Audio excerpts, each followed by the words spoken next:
Let's start with the fundamental rights. ठीक है, तो फंडामेंटल राइट्स से स्टार्ट करते हैं आज का टॉपिक। तो अब आप फंडामेंटल राइट्स जानने से पहले जान लो कि आपका ये सबसे पहले किस पार्ट में आता है। आपका पार्ट 3 में आता है और आर्टिकल आपके इसमें आते हैं आर्टिकल 12 टू 35।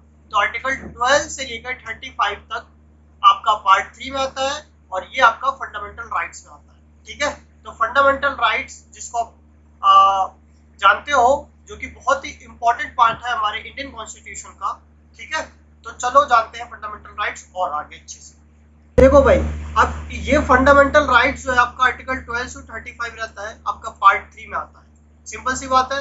अब इसमें और चीज क्या बोल रखा है कि देखो, ये स्टेब्लिश करता है कि जो गवर्नमेंट होगी हमारी, गवर्नमेंट होगी वो क्या होगी, गवर्नमेंट होगी नियम कानून की, मतलब लॉ की होगी, ना कि कुछ मैन की होगी। मतलब कि जो भी गवर्नमेंट बनेगी ऑब्वियसली हम उसको इलेक्ट करते हैं और वो गवर्नमेंट बनती है, मगर ये नहीं कि सिर्फ वही अपना पावर जमा कर वही अपना नियम कानून और लॉ बनाए। फंडामेंटल राइट्स इसीलिए है ताकि जो भी गवर्नमेंट बने वो लॉ के अकॉर्डिंग चल सके, क्योंकि ये फंडामेंटल राइट्स उनको रोक के रखता है कि ऐसे कानून ना बनाए जो फंडामेंटल राइट्स को वॉयलेट करे। ठीक है, तो इसके बारे में भी मैं आगे बताऊंगा। तो इसीलिए कहा गया है government of law not man. ठीक है, अब इसमें देखो एक चीज और है कि इसमें राइट टू प्रॉपर्टी भी पहले फंडामेंटल राइट्स में आता था, लेकिन वो आपका 44 अमेंडमेंट, जो आपका 44 अमेंडमेंट था, यहाँ पे लिखा हुआ है मैंने, देखो 44 अमेंडमेंट जो था 1978 में, वो आपका उस अमेंडमेंट के अकॉर्डिंग जो राइट टू प्रॉपर्टी था आर्टिकल 31 वो डिलीट कर दिया गया और वो एज अ लीगल राइट आ गया किसमें, आपका आर्टिकल 300 ए में। ठीक है, ये राइट टू प्रॉपर्टी आ गया एज अ लीगल राइट, वो फंडामेंटल राइट्स नहीं रहा। और अमेंडमेंट कौन सा था आपका, 44 अमेंडमेंट ईयर 1978। ठीक है, तो आपको ये कुछ फैक्ट्स याद हो गए होंगे। ठीक है, चलो फिर अब आगे बढ़ते हैं। ठीक है, तो अब इसके आप फीचर्स जान लो। ऑब्वियसली भाई फंडामेंटल राइट्स है तो इसके कुछ फीचर्स होंगे। भाई क्यों फंडामेंटल राइट्स को इतनी इंपॉर्टेंस दे रहे हैं ना, तो उसके कुछ फीचर्स जानोगे तभी आपको पता चलेगा कि भाई फंडामेंटल राइट्स क्यों इतना जरूरी है ना। तो देखो भाई, फंडामेंटल राइट्स के क्या क्या फीचर्स है। फीचर्स में आप देखोगे कि देखो, कुछ फंडामेंटल राइट्स आपके सिटीजन्स के पास ही रहते हैं, जैसे कि जो इंडियन सिटीजन है, या फिर कुछ राइट्स फॉरेनर के पास रहते हैं। ठीक है, जैसे मैंने आपको यहाँ पे बताया हुआ है, कुछ राइट्स क्या होंगे, सिर्फ सिटीजन के पास होंगे। ठीक है, कुछ राइट्स फॉरेनर के पास भी होंगे और सिटीजन दोनों के पास होंगे। ठीक है, और उसके आगे एक और चीज लिखी है, not absolute but qualified. Not absolute but qualified कहने का मतलब ऐसा नहीं है कि एकदम ही ये फंडामेंटल राइट्स ही सबसे सुप्रीम हो जाएगा। ठीक है ना, मतलब ये भी कुछ रूल्स एंड रेगुलेशन के अकॉर्डिंग ही है, जिसका नियम कानून में लिखा है उसके अकॉर्डिंग ही काम कर सकते हैं। ऐसा नहीं है कि भाई यही फंडामेंटल राइट्स है, इसके ऊपर कुछ है ही नहीं। ठीक है, और एक और चीज, स्टेट जो इम्पोज कोई भी रेस्ट्रिक्शन लगाता है, वो ऑब्वियसली मान लो कि वो फंडामेंटल राइट्स को कुछ वॉयलेट कर रहा है, तो ऑब्वियसली वो तय करेगी कोर्ट।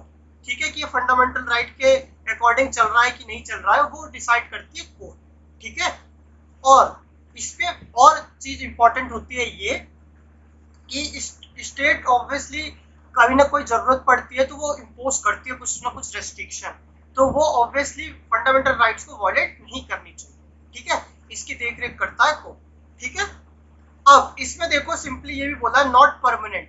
नॉट परमानेंट मतलब कि ऐसा नहीं कि फंडामेंटल राइट्स जो बन गए हमारे वो चेंज नहीं हो सकते, वो चेंज हो सकते हैं। आपको मैं बता चुका हूँ पिछली वीडियो में, कॉन्स्टिट्यूशनल अमेंडमेंट है ना, तो कॉन्स्टिट्यूशनल अमेंडमेंट वाले टॉपिक में मैंने आपको डिस्कस किया था फंडामेंटल राइट्स जो आपका स्पेशल मेजॉरिटी से अमेंड हो सकते हैं, बट इसका बेसिक स्ट्रक्चर अमेंड नहीं कर सकते। अब बेसिक स्ट्रक्चर में आगे एक्सप्लेन करूंगा। ठीक है, तो ये आप जान गए होंगे कि कॉन्स्टिट्यूशनल अमेंडमेंट के अकॉर्डिंग हम फंडामेंटल राइट्स को अमेंड कर सकते हैं, ये परमानेंट नहीं है। ठीक है, अब और आ जाओ, ये जस्टिसेबल है। मान लो कि आपका फंडामेंटल राइट्स वॉयलेट हो रहा है, मेनली ये आपका वॉयलेट जब भी रहता है 90% of case fundamental rights against state होता है। अब मैं स्टेट भी बताऊंगा, स्टेट का मतलब क्या होता है। सिंपली आप राज्य समझते हो, मगर नहीं, इसका मतलब और डीपर होता है, वो मैं अभी आर्टिकल 12 में आपको डिस्कस करूंगा। ठीक है, तो मेनली आपका 90% केस में स्टेट ही होता है जिसके अगेंस्ट कोई भी एक इंडिविजुअल केस फाइल करता है कि मेरा फंडामेंटल वॉयलेट हुआ है, जिसकी वजह, और वो सीधा सुप्रीम कोर्ट जा सकता है अगर उसका फंडामेंटल राइट्स वॉयलेट होते हैं तो। ठीक है, अब आ जाओ सस्पेंड ड्यूरिंग नेशनल इमरजेंसी। अब देखो, जब नेशनल इमरजेंसी लगती है आपकी, उस टाइम पे एक आर्टिकल 20 और 21 को छोड़कर सारे आर्टिकल आपके जो है सस्पेंड हो जाते हैं। ठीक है, सस्पेंड हो जाते हैं, ये आपको याद रखना है। नेशनल इमरजेंसी के दौरान आपका आर्टिकल 20 और 21 ही आपका रहता है, बाकी सारे सस्पेंड हो जाते हैं। नेशनल इमरजेंसी पे भी मैं आगे वीडियो बनाऊंगा तो और अच्छे से आप जानेंगे। ठीक है, अब आगे आ जाओ। यहाँ पर जैसे मैंने बताया प्राइवेट है और यहाँ पे स्टेट है और लिखा कन्वर्स नॉट ट्रू। तो इसका कहने का मतलब सिंपली जो मैंने आपको एक्सप्लेन किया था पहले ही अभी, कि सिंपली ज्यादातर पार्ट जो रहता है, जो आपका स्टेट रहता है, वो फंडामेंटल राइट्स अगर वॉयलेट करता है, ठीक है, ये कह लो सरकार अगर फंडामेंटल राइट्स वॉयलेट करती है किसी इंडिविजुअल का, ठीक है, तो वो इंडिविजुअल कोर्ट जा सकता है, सीधा सुप्रीम कोर्ट जा सकता है, हाई कोर्ट नहीं, सीधा सुप्रीम कोर्ट जा सकता है और वो अपील कर सकता है भाई हमारे फंडामेंटल राइट्स वॉयलेट हुए हैं। मगर इसका कन्वर्स ट्रू नहीं है। कन्वर्स मतलब स्टेट के पास ऐसा कोई अधिकार नहीं है कि भाई हमारे कॉन्स्टिट्यूशनल राइट्स वॉयलेट हुए, मतलब हमें भी फंडामेंटल राइट्स ऐसा वॉयलेट हुए तो और हम जा सके। ठीक है, तो ऐसा ये उल्टा नहीं कर सकता कि भाई प्राइवेट नहीं करे और फिर जाए, मेनली ये स्टेट पे ही रहता है। और कुछ ही पार्ट है जिसमें कि आपका इंडिविजुअल टू इंडिविजुअल रहता है। ठीक है, ठीक है, तो आगे हम वो जानेंगे। तो चलो भाई, आप इतना तो जान गए होंगे कॉन्स्टिट्यूशन का फंडामेंटल राइट्स और इसके फीचर्स। और एक और चीज इसमें इंपॉर्टेंट है कि देखो, अब ये फंडामेंटल राइट्स ऑब्वियसली हमने बना तो दिया, हम ये इंस्पायर्ड किससे? इंस्पायर्ड हमेशा याद रखना, ये हम इंस्पायर्ड हुए हैं यूएसए से, कि फंडामेंटल राइट्स भी कॉन्स्टिट्यूशन में बहुत जरूरी है।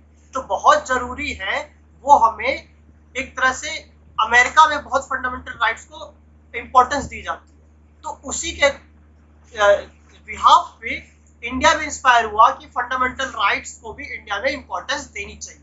तो आपको ऐसा याद रखना है कि फंडामेंटल राइट्स जो है वो जो हमने फ्रेम किया कॉन्स्टिट्यूशन में, वो inspired from USA, United states of America. ठीक है, अब आगे बढ़ते हैं। तो अब आप आगे बढ़ोगे इसमें, तो मैंने कहा था स्टेट की डेफिनेशन। ठीक है, तो स्टेट की डेफिनेशन सिंपल सी, इतनी राज्य पे सीमित नहीं है। स्टेट का मतलब इसी आर्टिकल 12 में, मतलब ये समझो कि सिर्फ ये जो पार्ट 3 है फंडामेंटल राइट्स में, इसमें स्टेट की डेफिनेशन, इसमें स्टेट की डेफिनेशन जो है आपकी, वो आर्टिकल 12 में डिफाइन है, जो कि या तो वो गवर्नमेंट ऑफ इंडिया हो, जो कि आपका वही पार्लियामेंट में है, ठीक है, एग्जीक्यूटिव लेजिस्लेटिव दोनों। ठीक है ना, एग्जीक्यूटिव ऑब्वियसली आप जानते हो, लेजिस्लेटिव भी जानते हो कि जो लॉ बनाते हैं, एग्जीक्यूटिव जो एग्जीक्यूट करते हैं। ठीक है, अब स्टेट में सेम, जैसे स्टेट में भी गवर्नमेंट होती है, उत्तर प्रदेश मध्य प्रदेश की भी गवर्नमेंट होती है, मतलब कि उनके नियम कानून, ठीक है, वो भी, मतलब वो अगर सिंपली वो स्टेट की डेफिनेशन में आ रहे हैं। या फिर लोकल अथॉरिटीज, जैसे म्यूनिसिपालिटी, पंचायत, ऐसे जिसमें गवर्नमेंट बनी है, जो सरकारी, जिसमें लिखा हुआ आ गया कि ये सरकार की तरफ से है, ठीक है, वो सारे अथॉरिटी स्टेट के अंदर आएंगे, स्टेट के अंदर आएंगे। या फिर ऐसे भी अथॉरिटी जो कि एजेंसी है, जैसे LIC, ONGC, सेल, ये सारे स्टेट के अंदर की डेफिनेशन में आते हैं। सिर्फ और सिर्फ गवर्नमेंट नहीं, सारे जिसमें सरकारी, इवन जो प्राइवेट वाली चीज है जिसमें सरकारी का कुछ as a instrument of state ही कर रही है, मतलब कि वो सरकार का ही कुछ काम कर रही है, कोई स्टेट का, स्टेट मतलब कि इन्हीं में से किसी का वो काम कर रही है एज अ प्राइवेट बॉडी, तो वो भी आपका स्टेट की डेफिनेशन में आएगा। तो आप समझ गए होंगे कि स्टेट सिंपली कहने का मतलब क्या है इस आर्टिकल में। ठीक है, अब इससे आगे बढ़ते हैं आर्टिकल 13, जो कि काफी इंपॉर्टेंट है। ठीक है, तो ये आप स्टेट की डेफिनेशन समझ गए होंगे। ठीक है, अब बढ़ते हैं आर्टिकल 13 पे। देखो भाई, मैंने यहाँ पर पहले भी थोड़ा बहुत डिस्कस बता दिया था, जो भी मैं बोल चुका हूँ उसी के अकॉर्डिंग थोड़ा आगे अब इसमें देखो जानोगे वही चीज जो मैंने समझा चुका हूँ। देखो भाई, आर्टिकल 13 सिंपली क्या कहता है, जो आपका सुप्रीम कोर्ट है या फिर हाई कोर्ट है, ठीक है, उसके पास ये पावर रहती है कि जो कोई भी लॉ है जो फंडामेंटल राइट्स को बिल्कुल वायलेट करता है, ठीक है, सिंपली ये कह लो कि कोई भी लॉ इंडिया ने बनाया और वो फंडामेंटल राइट से एकदम मैच नहीं कर रहा, कि भाई फंडामेंटल राइट्स को देख रहे हैं कि ये फंडामेंटल राइट्स को मतलब नहीं मान रहा, फंडामेंटल राइट्स को वायलेट कर रहा, फंडामेंटल राइट्स के अगेंस्ट जा रहा है, तो वो उस लॉ को इनवैलिड कह देते हैं, अनकॉन्स्टिट्यूशनल कह देते हैं। कहने का मतलब उसको हटा देते हैं और कह देते हैं ये लॉ नहीं हो सकता जो भी आप लाए हो, ठीक है। तो यही है आर्टिकल 3 सिंपल शब्दों, ठीक है। अब इसमें दो चीजें आती है, दो चीजें ये आती है कि देखो आप ये जानते ही हो कि भाई हमारा पहले देखो आपको यहाँ पर मैंने ये बता दूं कि इसमें आपका यहाँ पर मैंने लिखा है 26 जैन 1950 और यहाँ पर प्री कॉन्स्टिट्यूशन और पोस्ट कॉन्स्टिट्यूशन। तो सिंपली हमारा आप जानते हो कॉन्स्टिट्यूशन जो है स्टार्ट हुआ था 26 जनवरी 1950 के बाद रेगुलेशन इसका स्टार्ट हुआ था। तो उससे पहले जो भी आपका कॉन्स्टिट्यूशन था और उसके बाद जो कॉन्स्टिट्यूशन बने, ठीक है, तो वो सारे लॉ सिंपली देखो आप जानते हो कि जो भी आपके पुलिस में लॉ है आईपीसी और ये सब, तो वो आपके प्री कॉन्स्टिट्यूशन वाले ही जो लॉ बने हैं वही चलते आ रहे हैं। तो वो भी अगर फंडामेंटल राइट से वायलेट करते हैं या अगेंस्ट जाते हैं तो वो इनवैलिड हो जाएंगे, अनकॉन्स्टिट्यूशनल हो जाएंगे। वही लॉ एप्लीकेबल आगे चल रहे हैं जो फंडामेंटल राइट्स को वायलेट नहीं करते, ठीक है। तो सिंपली इसका कहने का मतलब यही है। और जो आगे पोस्ट कॉन्स्टिट्यूशन में जो भी लॉ बनेंगे अगर वो फंडामेंटल राइट्स को वायलेट करते हैं, ठीक है, वायलेट करते हैं या अगेंस्ट जाते हैं तो वो भी इनवैलिड हो जाएंगे, अनकॉन्स्टिट्यूशनल हो जाएंगे, ठीक है। वर्ड मीन्स खत्म, ठीक है, नहीं रहेगा वो लॉ, ठीक है, उस लॉ को नहीं बना सकते, या तो उसमें कुछ चेंजेस करने पड़ेंगे, समझ गए, तभी हो सकता, नहीं तो वो लॉ नहीं हो सकता। ये बात होती है सिर्फ आर्टिकल 13।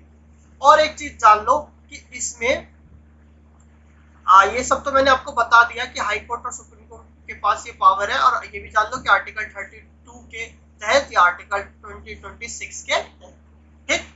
अब आगे जानोगे लॉ में आर्टिकल 13 कि कौन से लॉ है।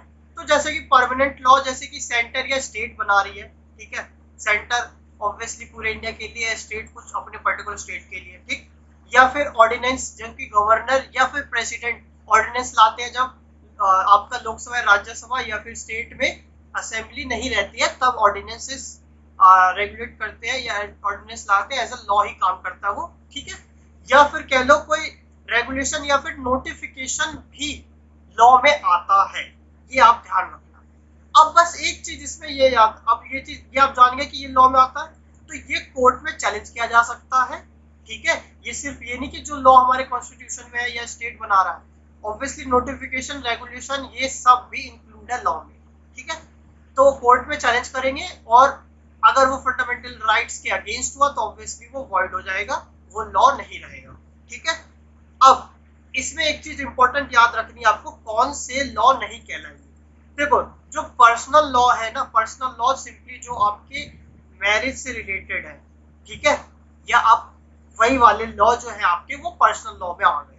और गाइडलाइंस और इंस्ट्रक्शन जो एडमिनिस्ट्रेशन देती है, ठीक है, सिंपली वो गाइडलाइंस जो भी है वो सिर्फ इंस्ट्रक्ट करने के लिए है कि आपको क्या चीज करनी है, डूज और डोंट्स टाइप, ठीक है। तो उसमें आपके फंडामेंटल राइट्स मतलब उस वाले लॉ को, उसको हम लॉ में नहीं काउंट करेंगे, उसको हम लॉ में काउंट नहीं करेंगे, ठीक है। तो ये आपको ध्यान रखना। बाकी जितने भी लॉ होंगे या गाइडलाइंस नोटिफिकेशन जो भी जारी करती है गवर्नमेंट के तरफ से, या भले वो एडमिनिस्ट्रेशन की तरफ से हो या फिर कोई अथॉरिटी के हो जो भी गवर्नमेंट से रिलेटेड है, वो सारे लॉ के अंदर आएंगे, ठीक है।